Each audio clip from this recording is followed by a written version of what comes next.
حضرت نوح علیہ السلام طوفان کے موقع پر جب کشتی میں سوار تھے تو وہاں ان کے سامنے اچانک شیطان آ گیا۔ حضرت نوح علیہ السلام نے فرمایا کہ بدبخت، تو یہاں پر بھی پہنچ گیا ہے، اب میں تمہیں نہیں چھوڑوں گا جب تک میں تیرا یہ راز معلوم نہیں کر لوں کہ تو لوگوں کو آخر گمراہ کیسے کرتا ہے اور کس وجہ سے کرتا ہے، کس راستے سے کرتا ہے، تب تک میں تمہیں نہیں چھوڑوں گا۔ تو شیطان کہنے لگا کہ 5 باتوں کی وجہ سے میں لوگوں کو گمراہ کرتا ہوں، لیکن ان 5 باتوں میں سے میں صرف آپ کو 3 باتیں بتاؤں گا اور 2 نہیں بتاؤں گا۔ حضرت موسیٰ علیہ السلام کو اللہ کی طرف سے وحی آئی۔ کیا وحی آئی؟ وحی یہ آئی کہ اس مردود سے کہو کہ ہمیں 3 کی ضرورت نہیں ہے، ہمیں وہی 2 باتیں بتا دو جس کی وجہ سے تو لوگوں کو گمراہ کرتا ہے۔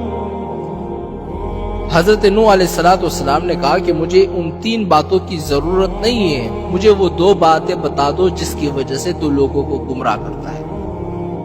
اب شیطان مجبور ہو گیا اور کہنے لگا کہ وہ 2 باتیں جس کی وجہ سے میں لوگوں کو گمراہ کرتا ہوں میں آپ کو نہیں بتانا چاہتا تھا، لیکن جب آپ نے پوچھا ہے اب سن لیجیے۔ ایک ہے حسد اور ایک ہے حرص۔ ان 2 باتوں کی وجہ سے میں لوگوں کو گمراہ کرتا ہوں۔ اور پھر شیطان کہنے لگا کہ حسد نے مجھے گرایا اور حرص نے حضرت آدم علیہ السلام کو گرایا۔ کیسے گرایا؟ اس لیے کہ جب آدم علیہ السلام کو اللہ تعالیٰ نے بنایا اور آدم علیہ السلام کو اللہ تعالیٰ نے علم عطا فرمائی، ان کی شان و شوکت کو فرشتوں کے سامنے ظاہر کر دیا، تو اللہ تعالیٰ نے فرشتوں کو حکم دیا کہ اس کو سجدہ کرو، تو پھر سارے فرشتے سجدے میں گر گئے۔ ابلیس کو تکبر نے روکا، تکبر کے بعد شیطان کے اندر حسد پیدا ہوا۔ حسد اس لیے پیدا ہوا کہ ان کی وجہ سے میں اللہ کی نگاہ میں گر گیا، اب کسی نہ کسی طرح میں آدم علیہ السلام کو بھی گراؤں گا۔ یہ ہے حسد۔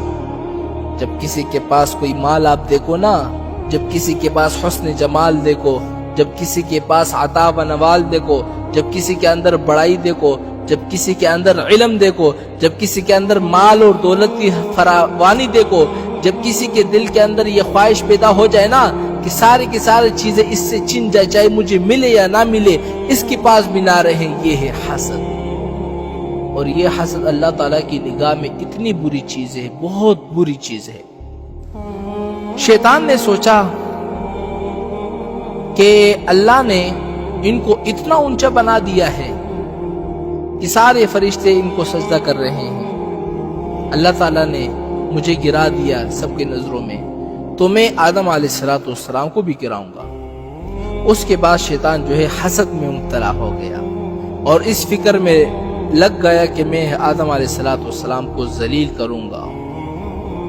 یہ ہے حسد جس کی وجہ سے شیطان گمراہ ہو گیا۔ اور آدم علیہ السلام کو اللہ تعالیٰ نے جس درخت سے منع کیا تھا نا کہ اس درخت سے آپ نے نہیں چکنا، تو آدم علیہ السلام نے جا کر اسی سے کھایا تھا۔ اور کیوں کھایا تھا؟ اس لیے کہ شیطان نے قسم کھا کر اس سے کہا تھا کہ میں اللہ کی قسم دیتا ہوں کہ اس درخت سے کھاؤ، بہت بڑا فائدہ ہوگا تمہیں، اور وہ فائدہ یہ ہے کہ تم کبھی بھی نہیں مرو گے، ہمیشہ زندہ رہو گے۔ تو انہوں نے کہا بہت اچھی بات ہے۔ آدم علیہ السلام نے وہ کھا لیے۔ تو آدم علیہ السلام نے حرص میں آ کر وہ کھا لیے۔ اس لیے شیطان نے کہا نا کہ حسد نے مجھے مارا اور حرص نے حضرت آدم علیہ السلام کو گرایا۔